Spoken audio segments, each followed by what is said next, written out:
Hi, cardiac warriors, fellow cardiac warriors. Welcome to this third module. I know that working through these things might not be that easy, but really this can hugely benefit you if you integrate it into your life and you start not only taking notice of them, if you restart using them. So I hope after module one you are more proactive and that you've maybe finished your positive intent exercise and you know what you want, how do you want to be before the operation, and with what kind of mindset and emotional internal life you want to approach it, what your attitude should be right now, and what your anchoring values are that will drive your attitude and that will help you to address issues in a much easier way. We've also, in the second module, looked at your belief system, and I hope that maybe you've taken a piece of paper, written down on the left side all your beliefs that you have about this operation, and maybe you've replaced that with better beliefs. Maybe some of them you've just actually transferred to the right-hand side and maybe just make them a bit more helpful than they were on the left-hand side. But maybe some of those beliefs you really changed. Maybe a belief like, I'm a patient. You've changed that to no, I am a cardiac conqueror. I'm a cardiac warrior. I'm an overcomer. Or you can maybe say what I said, I'm a recovering patient. That you are not a suffering person, not a victim, but that you are somebody that will overcome and that will triumph in this process. So I hope that you've changed some of your beliefs, and also remember the Arab method that starts with awareness and that ends with some practices and helps you to internalize a new way of approaching life, and especially now this operation. But in this session, we're going to look at practical emotions that you might have and that might make life difficult for you. As I said in the promo video, when I heard about the fact that I have to go for surgery, I had all kinds of emotions. In the beginning, surprisingly, I had some peace, but then later on, panic set in, and I had analysis paralysis, and I had fear, and I tried to negotiate myself out of this, thinking, isn't there another way out? Can't I diet, and can't I just take some additional meds or so? And eventually, I had to come to the place where I realized, no, this is it. I'm going to have to do this, and let me face it.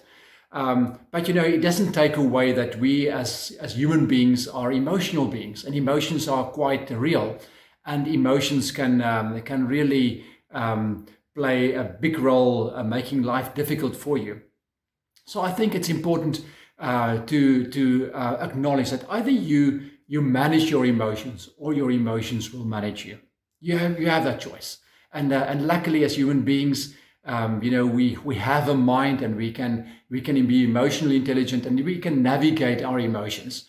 But it's important to know how to do that. Another saying is that you either take your emotions captive or they take you captive.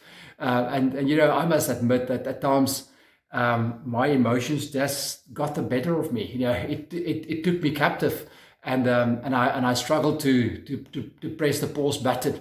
I always jokingly, when I do training about emotional intelligence, I tell people, did you know there's a little button here, if you just press it, your emotions actually stop, you call it the stopula, and then people will actually put their finger there, and they would try to find the stop button or the pause button. But of course, there's no pause button there. The pause button is inside, and we have to pause and just rethink where we are and learn how to navigate our emotions. It's very difficult when someone tells you, don't feel like this, feel differently. How do you change your emotions? If you are stressed, you are stressed. If you panic, you panic. Now somebody says, don't stress or don't panic or don't fear. It actually increases your panic. So actually the truth is, the way that we manage our emotions is to think differently, because emotions actually follow perceptions or follow beliefs. It follows the way that you think. If you can change the way that you think, the emotions will change, and then your actions will change. As human beings, we are thinking, feeling, doing beings. And thinking plays such an important role in that whole process. I like this saying, what you focus on expands. So if you expand on things that you worry about, or things that you fear, or things that can go wrong, in your mind, it just expands and your emotions start to expand. You might also have heard this saying in the past, where your focus goes, your energy flows. So if your focus goes towards negative things, your energy will flow towards that, and it will drain your energy. And at the end, you will have no energy to use to cope with your situation. I mean, you need all the energy to cope positively and to address this challenge in a positive manner. You don't need undermining emotions to drain you, so that you arrive at the operation drained and very emotionally, but also then physically very tired, because emotions do drain us physically as well. So I got this on internet. I just Googled what it says about negative thinking, and I got this quote. It says, negative thinking will never produce positive results. Isn't that true? We think by thinking negatively, because we're so prone to that as human beings, that it will produce positive results, but it never does. Change your thinking and you will change your life. And I think, in a sense, the starting point is that, but it cannot be the only point. We need more than that.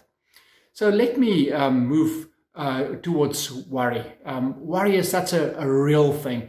And it's such a normal thing to do. As human beings, we have the ability to think about the future, what can be and what can happen.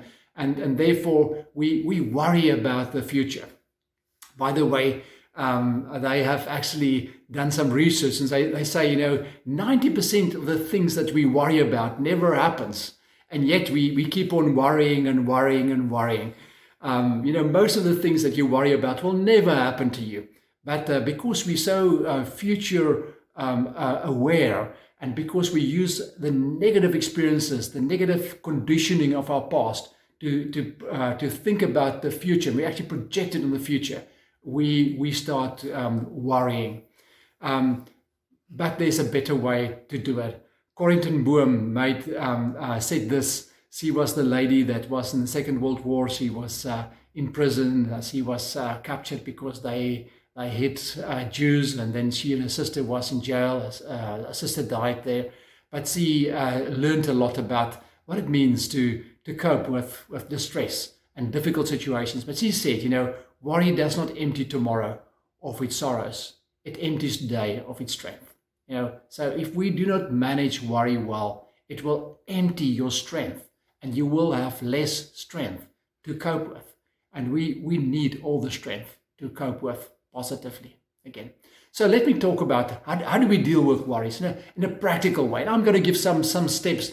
And by the way, you don't have to have 7 steps or 5 steps. You can decide what steps will work for you. This is not a recipe that, if you don't do these 7 steps, you will never resolve your issue. This is just a systematic way of addressing the issue. And you can, after you've listened to me, you can decide, I'm going to have 4 steps, or I'm going to have 10 steps. Whatever is working for you will be great, as long as you have a systematic way to deal with the stuff that you worry about.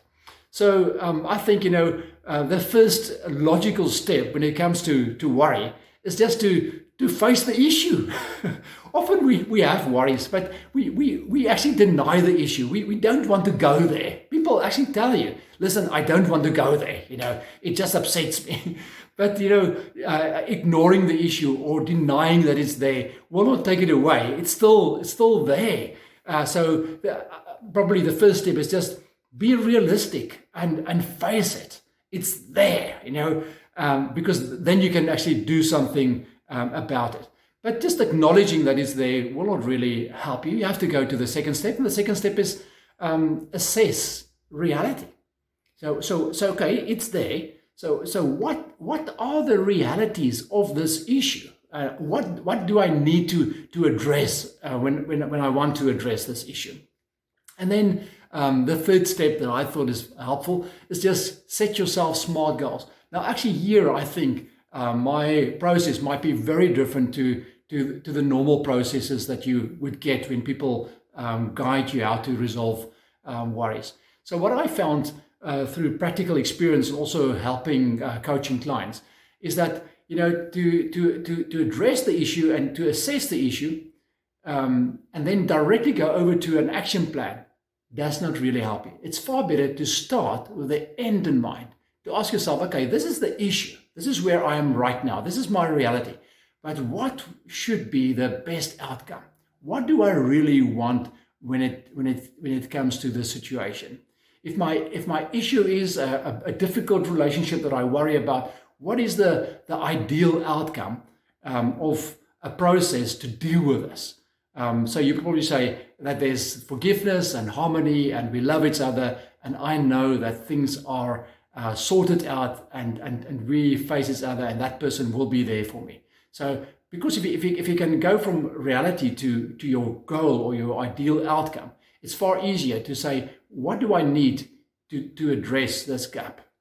So, okay, so the third one is just to set your SMART goals. What will be the ideal outcome for this situation? You know that SMART stands for being specific and measurable and achievable and time framed, and then that's what it is. Also realistic. The R is a realistic, and then time. There must be a time frame. But just make it very specific. What is the outcome that you would like after you've dealt with the situation? Because then you can go to the fourth step, and that is find and define options. What are your options? What can you actually do about this? And probably there are 20 things that you can do, but only 3 or 5 of them can actually really be helpful. Then only do those 5 things. But it's often better to have more options, to have more ideas than only one option, and then you just run for that one option. Often that's what people do. They worry about something. There's one option that they can actually take that comes to mind, and then they just run with that. But maybe there's a far better option. There are other ways to do with it in a far more effective and less painful manner. So just give yourself a chance to think through possible options, possible ways of resolving the issue. And then, of course, after you've looked at different options, you have to decide what will your action plan be. You have to choose some of those options and say, okay, I will use these 3. This is my action plan. This is how I will do it. Practically, this is how I will execute it. And then, of course, you have to go and execute it. Just to think about something doesn't resolve it. To actually execute on it will resolve it. Then actually go and do what you should be doing. And then lastly, just evaluate, did I actually achieve my goal? Did I actually get the ideal outcome that I want? So this is now very theoretical. So let me share my story in this. So one of my big things was that I have to look at my finances. And I don't want to share all the detail of that, but just the fact that, finances was actually a real issue for me. My work is more or less freelance. If I don't work, I don't get money. I don't work for a salary. I am part of a company, but we are all working freelance in the company, except for the secretary, actually 2 secretaries, an admin person and then the secretary. But the rest of us are working freelance, no work, no pay. And so that was quite a worry. How will I pay my bills? How will I support my family? How will I make sure that the thing doesn't get me to the point of being bankrupt? So I had to sit down and say, okay, listen, I can ignore the issue, but it's there. Let me first face it and embrace it. It's there. Then secondly, I had to assess. So in my assessment, I asked myself, what kind of income do I need per month? What kind of bills do I need to pay? Are there any other passive income that I didn't really always acknowledge? And are there, what are my realities? And what's my bank account? How healthy am I financially, and so on. So I just had to assess that. And then in the third place, I asked myself, what will be the ideal outcome? I'm here now, so what SMART goals would I like to set for myself? And my SMART goals was, they were actually quite simple. I want all my bills to be paid. I want to be in a healthy financial situation. I want to have all my medical bills paid. I want my family to be safe. And I don't want to be destroyed financially. I want to be able to carry on with my life after this process. So I want to be in a healthy and a good situation. And I also, an emotional thing that I wanted is I want to have peace of mind. I want to be calm and peaceful about my finances. So that was my goal. And I think it's helpful to not only to set some practical goals, but also some emotional goals. How would you like to be after you dealt with this situation? So, and then I became really practical. I took a piece of paper and I wrote down all my options. And so part of that was to check my bank account on the internet, to go and talk to my financial advisor, to talk to my wife, to sit down, to look at realities, to talk to my colleagues, and also to talk to my clients. All those things were very important. So I had to do some negotiations. So I wrote down all the options that I have. And then I went to the fifth step, and that was my action steps. What's my action plan? What can I do about this? And I had a very simple action plan. I wrote it in my diary, and I ticked it off as I went on. And then I started executing. And the wonderful thing that happened is that one thing after the other started falling in place. When I spoke to my clients, they were so understanding. My colleagues were very helpful. When I went to the financial advisor, that was the third step. I discovered that I actually have a life insurance that covers dreaded disease. I never knew I had it. So suddenly that was great news to me. So I started, dealing with these things, put things in place, made some arrangements, with my wife. And at the end I evaluated. And friends, I really could have peace of mind. Now, I'm not saying this is going to work in the same way for you, but I'm saying this process of 7 steps is really very helpful. But go and devise your own steps and decide what will be helpful. But if you don't want to, just use my 7 steps, and you will see how it actually flows one after the other. Just flows, and it will be helpful. So what are those things that you are worried about? Maybe just stop this video, just pause it for a while, and go and write down some of those things that really worry you. Because if you allow it just to be there and to run the show in your life, it will drain your energy. So just write down, just pause and write down, what are those things that you are worried about right now?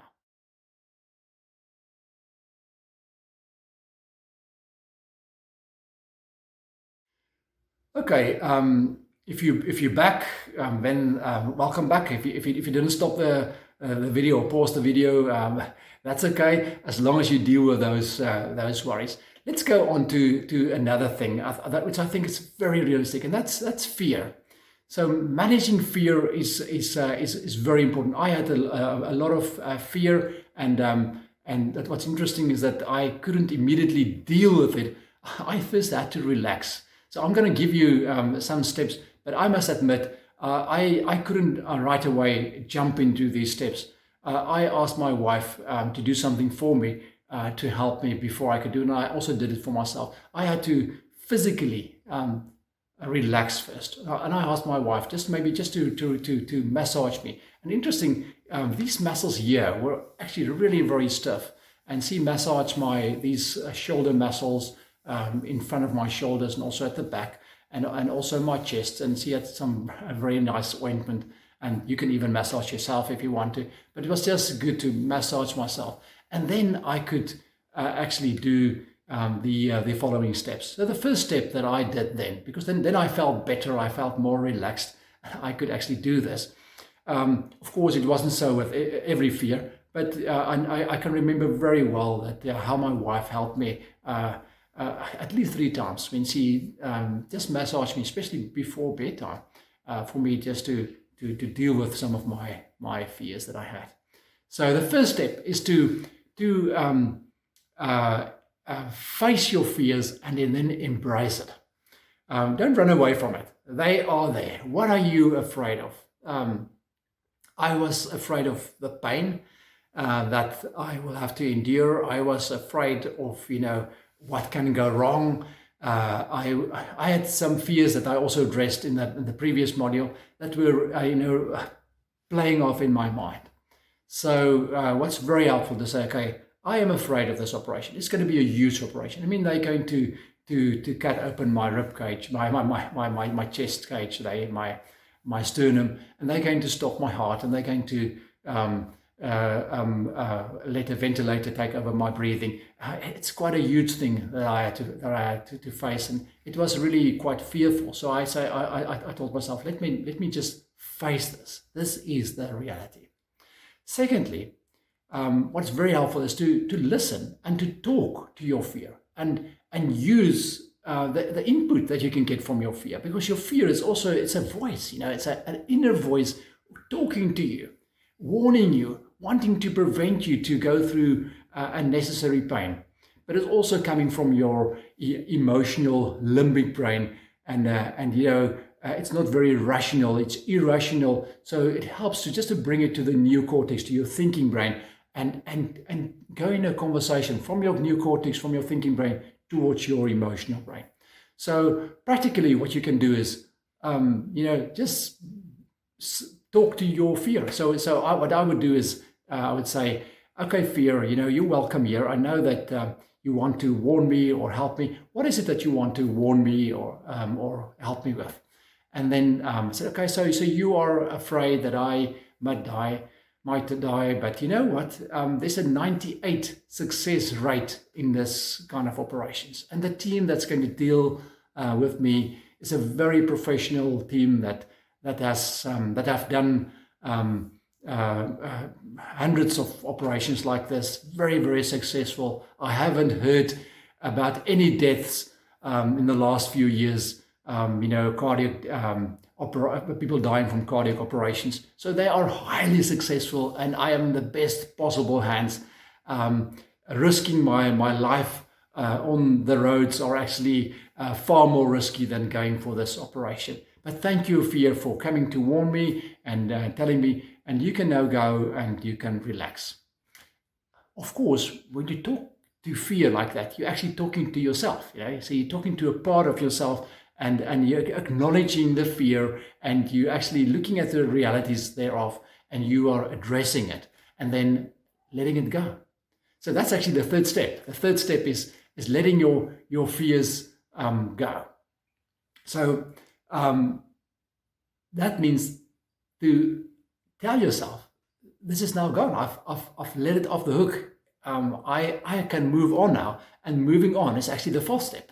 So it is a deliberate action that you take to say, listen, I've been thinking about this fear, but now I'm going to change my thinking towards something else. So rather than telling yourself, stop thinking about this, rather take your mind towards something else that you can think about. Go and watch a TV program, or put on the radio, or do something on your computer, or read a book, but just employ your mind on a different topic. And you will see how the thinking goes away from the topic, the worry topic, to a more uplifting topic. So just to move yourself away from that. And then I think there's one last thing that I have to say, dealing with fear. That's really very helpful. What I did was actually doing especially three things. When you have fear, you are stressed. So, and your body also respond to that. So a very good thing to do is just to sit back and to stress your body. So what I would do, I would stress my face, I would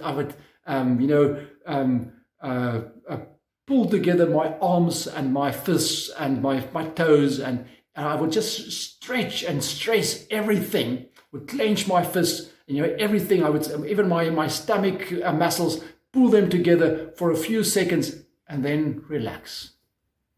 And then I would tell myself, okay, relax your toes, relax your feet, your ankles, your lower legs, your knees, upper legs, your hamstrings, your bum and your stomach and your back.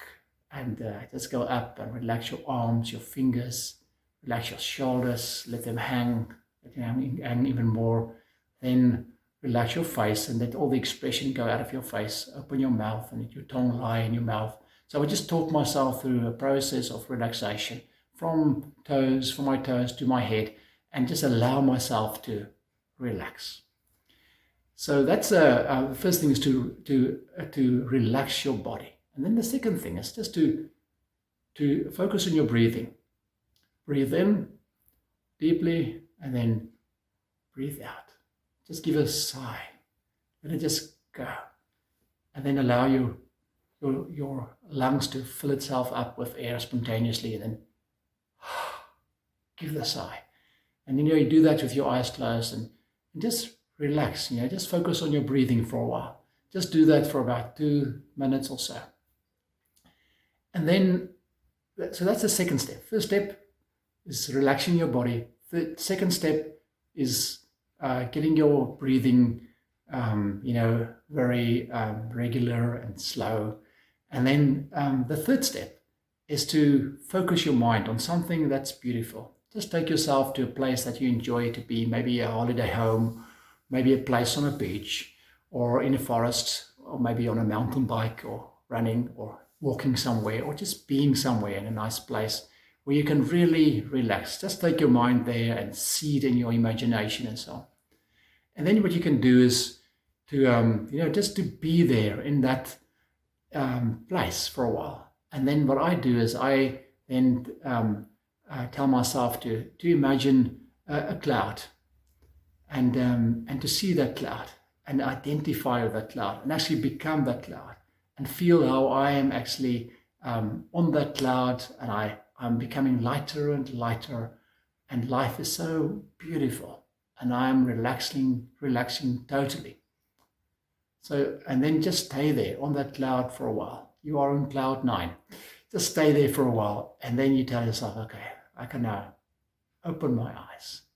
And then you stretch yourself out, and you really stay in that position of calmness.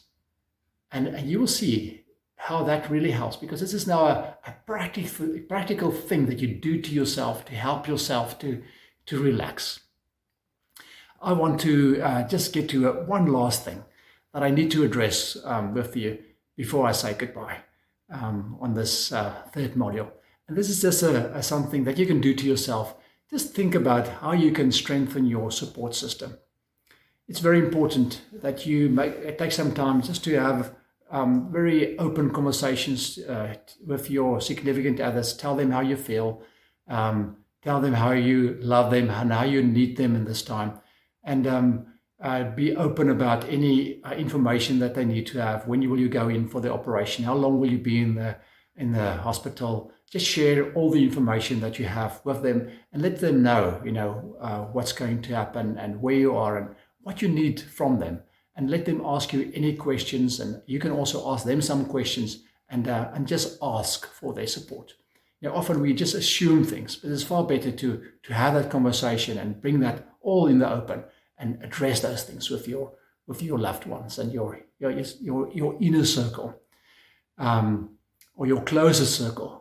Then we can actually go to your inner circle of friends and family and colleagues and clients. Just let them know, listen, I'm going to go through a very big operation. I need your understanding. I need your help. I will go in this time. I will probably only be functioning again after 8 to 12 weeks, depending on how big your operation is. So just inform them about that, and that they can just know, and also inform them, about visits to the hospital and so on. And that actually brings me to a third point. That's a social group, social media group. It helps to get someone that maybe can just inform people that you are going in for the operation. You have been for the operation now. The operation went well, because people would like to know what's going on. And by informing them through a person that's actually taking charge of that is very helpful. So I had a social media platform for about involving about 170 people, just to let them know how I am doing. It was actually wonderful afterwards to hear how people experience that. People want to be part of your life as well. Allow them in. Don't exclude them. Allow them in if that's okay with you. And you will see how the support comes. It's also important to make sure that people know what your needs will be and what your boundaries are. So when I went in for my operation, it was still COVID time, and I didn't want people to bring COVID to me, so I excluded most people except my closest family members, and even with them I was very specific who I wanted to visit me in the hospital, in ICU, and who not. And then also I told people, probably for the first 3 weeks it wouldn't be wise to come and visit me. Rather ask me after 3 weeks, but you're welcome to send me messages, and I would love your support and your encouragement and prayers and whatever you want to offer me. It will be great if you can support me in this time. I will need all the support that I can get. So that's just some practical things that I did, and I hope that these kind of guidelines can be helpful to you. And I would like you to encourage you to think about even other things that can be helpful, just to make it emotionally as easy as possible on you.